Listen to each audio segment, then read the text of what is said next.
essas coisas, todo mundo sabe que uma hora aparece. Cadê o plano, né? Cadê o plano de contingência? Então, o bolsonarismo não tinha, e nós criticamos aqui com todas as palavras, sem nenhum filtro, sem nenhuma passada de pano, como nós estamos falando agora do Jacques Wagner, e se e quando aparecer do Rui Costa, falaremos também. Enfim, bom, o que a gente pode acrescentar em relação a tudo isso? Primeiro, então, já que você tocou esse negócio de direita, esquerda e tal, eu não vou fazer esse papel que eu adoraria, né, do eu avisei, né, mas tudo bem. Você que ficou aí me xingando, porque eu falei que não era um escândalo exclusivo de um lado, de outro, aí avisei, né? O tempo é o senhor da razão, como dizia Fernando Collor. Enfim, e não é só isso. Eu acho que tem um ponto que eu não vi até agora, pelo menos, em relação ao Credit Sexta, em relação ao escândalo da Bahia. Qual é a gênese dessa tecnologia?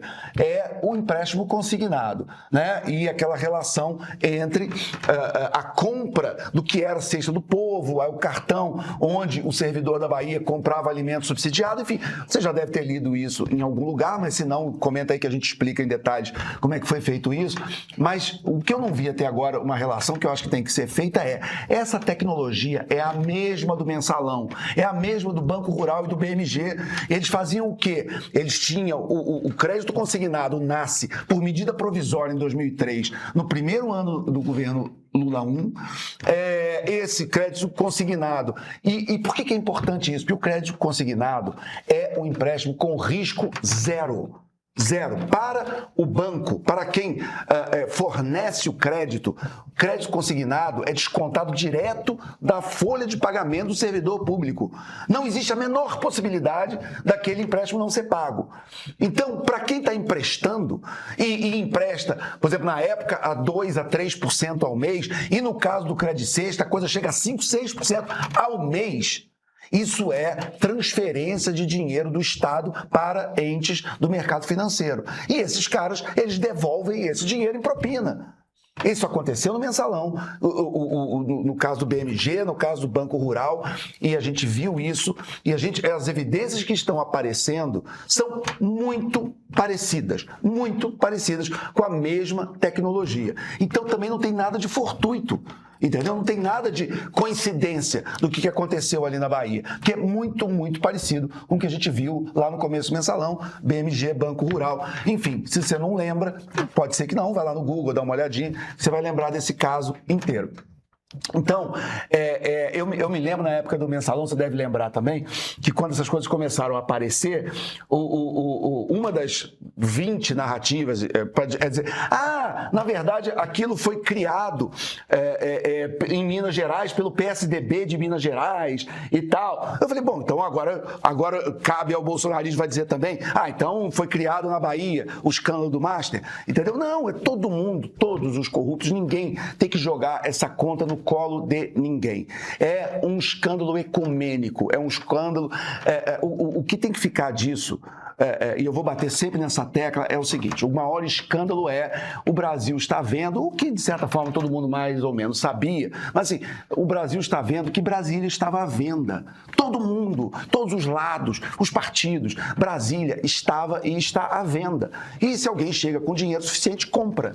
Entendeu? Então, em vez de a gente ficar com raciocínio tribalista, de ficar jogando as coisas na conta de um, de outro, como vocês começaram, eu não tinha visto esse negócio da revista Fórum que vocês falaram, repetindo argumentos do Gilmar Mendes, o que eu acho engraçadíssimo, né? O Gilmar Mendes agora virar um defensor da causa governista e fazendo ataques ao André Mendonça, que sequer é ligado ao Flávio, é um cara ligado à bancada evangélica, a Michele, enfim, aí sim a gente pode ver ligações e tal, e é um sujeito que de agenda pessoal até agora não ficou muito claro se ele tem, o único desafeto que se fala que ele tem mesmo em Brasília é o Alcolumbre, porque o Alcolumbre ficou sentado em cima da indicação dele meses, e ele tem uma bronca enorme, ele não perdoa, e ele tem uma coisa mal resolvida com o Alcolumbre. Agora, de resto, até agora que não apareceu uma maior agenda pessoal do André Mendonça. E a grande comparação que tem que ser feita, eu acho, como era a investigação na mão do Toffoli e como é que está hoje a investigação na mão dele. E a Polícia Federal seguindo como uma instituição do Estado. A Polícia Federal está trabalhando Aliás, tem esse argumento também, né? No governo do PT é que os escândalos aparecem, porque o PT deixa investigar. Aí também é um argumento fácil, né? Porque aí a gente pode dizer, então, que... É real, né? Bolsonaro tentou aparelhar a Polícia Federal até... Ele tentou e não conseguiu. Esse é um ponto. Deixa eu só... Desculpa interromper. A gente aprendeu tudo o que a gente aprendeu sobre o Flávio Bolsonaro já dentro do governo Jair Bolsonaro. Tipo, ele tentou ativamente, tentou ativamente, e a gente não vê traço do presidente Lula tentando fazer isso nesse momento. Ele não está, até porque ele não é bobo, porque ele sabe que ele é mais inteligente do que o presidente Jair Bolsonaro. O presidente Jair Bolsonaro que, sabendo que tem uma reunião ministerial sendo gravada, acha que é inteligente pedir diretamente para o ministro da Justiça a intervenção na Polícia Federal do Rio de Janeiro. Você tem toda a razão, mas é importante a gente ter em mente que ele não conseguiu aparelhar a Polícia Federal e que, concretamente, tudo que a gente veio saber sobre corrupção do Flávio Bolsonaro, rachadinha, qual era o nome daquele assessor?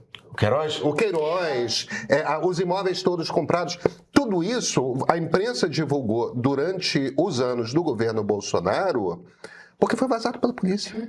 Quer dizer, a polícia tinha essas informações. Eles foram tentando controlar mesmo, entendeu? E o presidente Lula não está tentando controlar.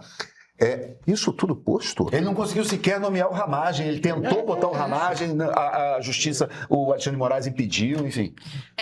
Mas desculpa, eu te interrompi quando você estava falando. Não, mas era só porque é um tipo de argumento esquisito, quer dizer, é como você falar que se tem muito doente no hospital, então o hospital causa doença. A gente tem que tomar cuidado, às vezes, o que é correlação e o que é causalidade, né? Senão, aqui no Rio de Janeiro, por exemplo, a gente tem uma quantidade enorme de governadores presos ou investigados, empichados. Você tem uma quantidade enorme de presidentes da Alerj que caíram, que foram investigados. E o Rio de Janeiro, por acaso, é algum ícone de combate à corrupção? Não, né?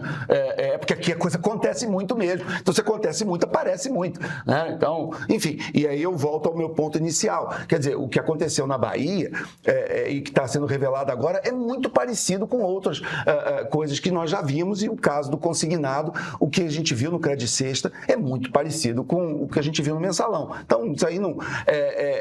existe uma tecnologia da corrupção e que está em todos os lados. Eu não estou aqui para defender A ou B, um lado A ou lado B. Eu quero que investigue e bote na cadeia todo mundo. A gente aqui foi muito duro quando falou do que aconteceu com o Flávio, com o dinheiro do Master. É muito feio. Como a gente bateu no caso do Judiciário, em relação a Alexandre de Moraes, em relação a Toffoli e agora em relação ao PT.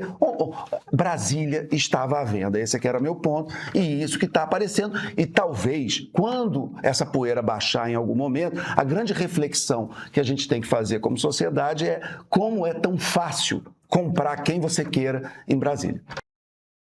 O Brasil entrou em campo e agora só se fala nisso. Mas sabe aquela parte do Brasil que o futebol não explica? A que mostra por que somos como somos, por que nos dividimos, como nos dividimos e por que, mesmo assim, ainda conseguimos torcer juntos, pelo menos por alguns dias. É essa parte que o time do Meio mostra. Tem conversas com o Meio, onde entrevistamos grandes nomes, como o cientista político Felipe Nunes, que destrincha o Brasil em 9 bolhas. É lá também que o Jairo Nicolau reconstitui 20 anos de eleições presidenciais. Tem um ponto de partida da série Nós Brasileiros, com episódios que mergulham fundo em quem somos como povo e como chegamos até aqui. Tem Democracia, uma história sem fim e mais produções originais sobre política, história, cultura e espiritualidade. Para quem quer entender o Brasil além do placar, exclusivo para assinantes premium por R$15 por mês. Vem conferir o nosso catálogo.